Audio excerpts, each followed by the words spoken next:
Hi friends, ಇವತ್ತು ನುಗ್ಗೆಕಾಯಿ ಸಾಂಬಾರು ಯಾವ ಥರ ಮಾಡೋದಂತ ನೋಡಿ ಫ್ರೆಂಡ್ಸ್. ನಾನು ತೊಗರಿ ಬೇಳೆ ತೊಗೊಂಡು ಕುಕ್ಕರಲ್ಲಿ ತೊಳೆದು ಇಟ್ಕೊಂಡಿದ್ದೀನಿ. ಮತ್ತು ಅದಕ್ಕೇ ಟೊಮೊಟೊನ ಸೇರಿಸ್ತಾ ಇದ್ದೀನಿ.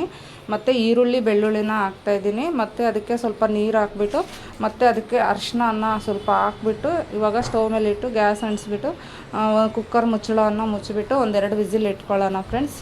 ತುಂಬ ಟೇಸ್ಟ್ ಇರುತ್ತೆ. ನುಗ್ಗೆಕಾಯಿ ಸೀಸನ್ ಅಲ್ವಾ, ನುಗ್ಗೆಕಾಯಿ ಸಾಂಬಾರು ಬರೀ ಕಮ್ಮಿ ಟೈಮಲ್ಲಿ ಒಂದು 3 ಮಿನಿಟ್ಸಲ್ಲಿ ಕಂಪ್ಲೀಟ್ ಆಗುತ್ತೆ.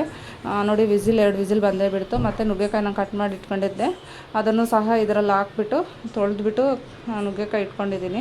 ಇವಾಗ ಇದರಲ್ಲಿ ಹಾಕ್ಬಿಟ್ಟು ಒಂದು ಕುದಿಯೋವರೆಗೂ ಇಟ್ಕೊಂಡ್ರೆ ಸಾಕು. ನುಗ್ಗೆಕಾಯಿ ಬೇಗನೆ ಬೇಯುತ್ತೆ, ಅದಕ್ಕೆ ನಾನು ಫಸ್ಟೇ ಹಾಕಲ್ಲ ಕುಕ್ಕರಲ್ಲಿ.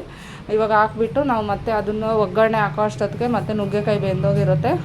ನೋಡಿ ಫ್ರೆಂಡ್ಸ್, ಈ ಥರ ಎಲ್ಲ ಹಾಕ್ಕೊಂಡು ಮಾಡಿಕೊಂಡ್ರೆ ತುಂಬ ಚೆನ್ನಾಗಿರುತ್ತೆ. ಒಂದ್ಸಲ ಟ್ರೈ ಮಾಡಿ. ನಮ್ಮ ದೀಪು ಕುಕ್ಕಿಂಗ್ ಚಾನಲ್ನ ಸಬ್ಸ್ಕ್ರೈಬ್ ಮಾಡಿ, ಲೈಕ್ ಮಾಡಿ, ಶೇರ್ ಮಾಡಿ, ಕಾಮೆಂಟ್ ಮಾಡಿ ನಿಮ್ಗೆ ಯಾವ ಥರ ಬಂದಿದೆ ಅಂತ. ತುಂಬ ಟೇಸ್ಟ್ ಇರುತ್ತೆ ಫ್ರೆಂಡ್ಸ್. ನೋಡಿ, ಈ ಥರ ಮಾಡ್ಕೊಳ್ಳಿ. ಮತ್ತು ನೋಡಿ, ನಾನು ಸಾಂಬಾರು ಪುಡಿ ಮತ್ತು ಖಾರ ಪುಡಿ ಉಪ್ಪನ್ನು ಸೇರಿಸ್ತಾ ಇದ್ದೀನಿ ಇವಾಗ ನುಗ್ಗೆಕಾಯಿ ಹಾಕಿದ್ಮೇಲೆ.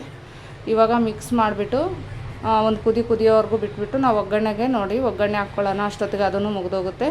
ನೋಡಿ, ನಾನು ಈರುಳ್ಳಿ ಕಟ್ ಮಾಡಿ ಇಟ್ಕೊಂಡಿದ್ದೀನಿ. ಮತ್ತು ಕರ್ಬೇವಿನ ಸೊಪ್ಪು, ಒಣಮೆಣ್ಸಿನ್ಕಾಯಿ ತೊಗೊಂಡು ಮತ್ತು ಒಂದು ಪ್ಯಾನ್ ಇಟ್ಕೊಂಡು ಆಯಿಲ್ ಹಾಕ್ಬಿಟ್ಟು ಒಗ್ಗರಣೆಗೆ ಏನು ಕಟ್ ಮಾಡಿಟ್ಟಿದ್ದೀವಿ ಅದೆಲ್ಲ ಹಾಕ್ಕೊಂಡು ನಾನು ಸ್ವಲ್ಪ ಬೇಗನೆ ಮಾಡ್ತಾಯಿದ್ದೀನಿ. ನೋಡಿ, ಒಗ್ಗರಣೆ ಕೂಡ ಆಯಿತು. ನೋಡಿ, ಈ ಥರ ಸಾಂಬಾರು ಈ ಥರ ಇರುತ್ತೆ.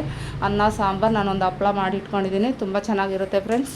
ಒಂದ್ಸಲ ಟ್ರೈ ಮಾಡಿ. Thank you so much.